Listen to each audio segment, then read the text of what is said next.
take questions. First question, Mark, in the third row. Mark Murphy, Boston Herald. Ime, you talked the other day about how maybe Jayson's hunting fouls too much. He only took 5 free throws, so he obviously wasn't successful at it. Just what does he have to do to get to the line more? Say play more physical on his drives. This team is really loading up and clogging the paint at times, and so we, whether he's going to the basket or making the right read, which is a kick out, we're asking him to be decisive and aggressive and physical with it. A lot of times he's getting kind of floating, going off one leg when he can plant and go off two and finish a little bit stronger. And so I think that'll draw some contact. Then when I mentioned hunting fouls, I'm thinking it's taking him off his shots a little bit. And, we're just telling him to be decisive. He's done it all year, seen every coverage, and for the most part has kind of picked those apart. And so want more of the same in the finals, obviously. Tim, standing over here. Normal minutes for Robert and starting. Yes. You guys have talked a bunch about the third quarter. Obviously, it hasn't gone the way you necessarily wanted to overall in the series. When you look back at them, what is sort of the recurring theme that you see that caused you guys to not have kind of be to the level that you want to be? I think turnovers and a little poor offense has really got them out and ignited their break a little bit. And so within the series, that's been a sign of if we're doing well or not, and that's the turnovers. And a lot of times coming out of the third, we've had some poor possessions offensively, which have led to that. But we've had good starts overall. Just have to translate from that from the first quarter to third. Steve in the fourth row on the right side. Hi, Steve Ashburn with NBA.com. How important is it that Steph feels the defense, and as elusive as he can be, how difficult is that sometimes? Yeah, I mean, that's what we pride ourselves on, being one of the toughest physical defensive-minded teams. And at times, we're allowing our guards to kind of dictate where they want to pick them up, and some of those things, it's creating some space and opportunity for them to get downhill with some of the picks that they're setting around half court. So have to be a little bit more deliberate about that, understanding he can stretch the floor, and we don't want to bring our bigs that far off and where he has a ton of room to operate, but we do want to impact him and not let him just get ahead of steam coming down. So we trust Marcus and Derek and our guys to do that. Everybody else to kind of load up behind, and he's obviously one of the best at it. So with his range and ball handling ability, playmaking ability, puts you in certain predicaments that are tough for you. Dan over here. Ime, Dan Roach from WBZ. Just a thought on your 8 postseason road wins, and how much confidence does that give you coming into a game like tonight as the games get bigger?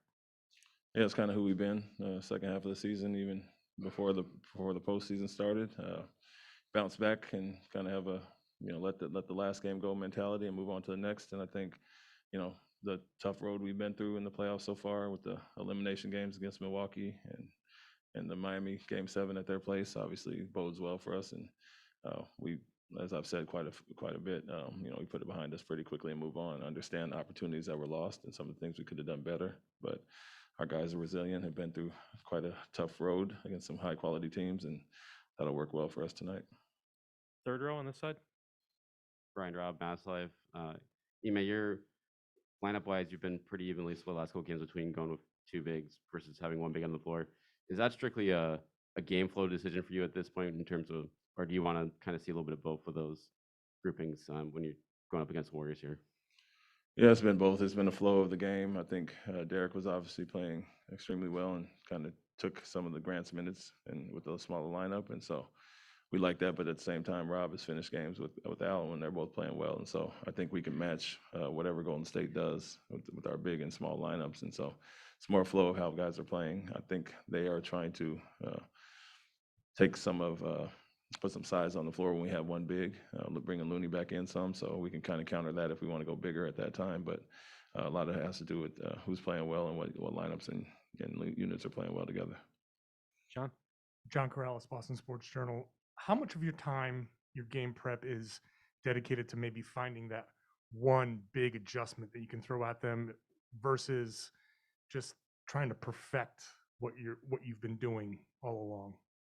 A little bit of both. I think we don't want to overreact to, Curry is playing well, obviously, but we feel we don't want to lose sight of the big picture, and a lot has to do with our offense. And, like I said, we've played them evenly in wins and losses defensively. Offensively, we've kind of had a big step back in our 2 losses as opposed to the 120, 116 we had in the wins. And so holding them to 107 or 100 or, around that area if we're playing offense, I think we finished the last game off with a victory. And so not overreact to what we're doing with him and holding everybody else in check, but also tightening up some things offensively. And so seeing the big picture of what it is and not just Curry getting loose. But at the same time, we do have things we can do to make him more uncomfortable without opening up everything else to Draymond and the shooters and the movers. Davide, back center. Coach Davide Chinellato with the Gazzetta in Italy. You've been great in responding to a loss in this playoffs. Do you think it's more a mental thing or a adjustment things?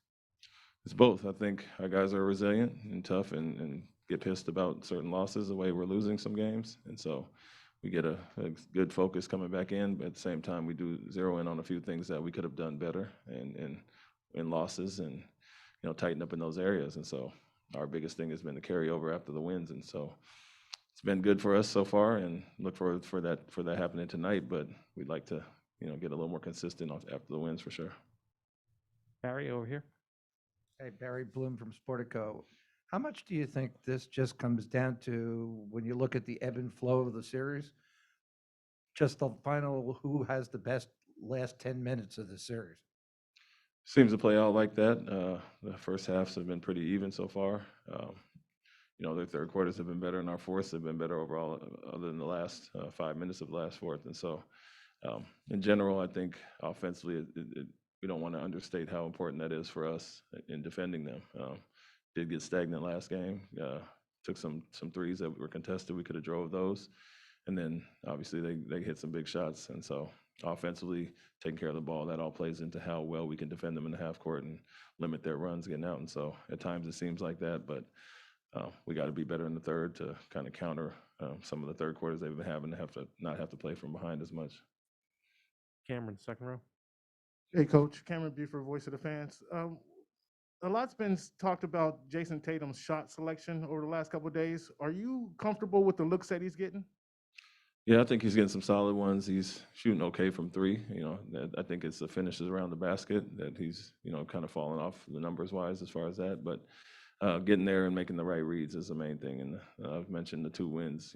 He's picking the gym apart. Has 13 and 9 assists in those, and then 5 in the losses. And so, as aggressive as we want him to be, he knows what's going to be there waiting for him if he over penetrates. And sometimes it's taking that 1 or 2 less dribbles and finding guys like he's done, and kind of keeping himself out of bad situations. But we do want him to get downhill, get aggressive, and use his size. It's more so the strong finishes and less looking for fouls that have kind of taken off some of his shots and equated to some of his misses.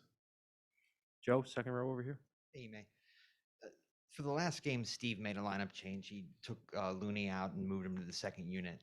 How do you think that impacted what you guys do, and is it something you actually have to adjust to for Game 5? Size-wise, I think Looney's been obviously solid, hurt us on the glass some games, and the counter to that is we can get our bigs out sooner and bring them back when he comes in. And I think part of it was to have him out there when Rob or we go with one big. And so I wouldn't say it was a huge impact in the first. Still evenly played for the most part.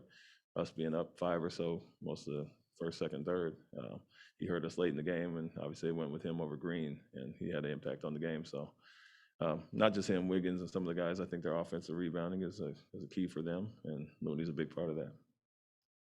Any other questions for Coach? All right, thanks, Coach.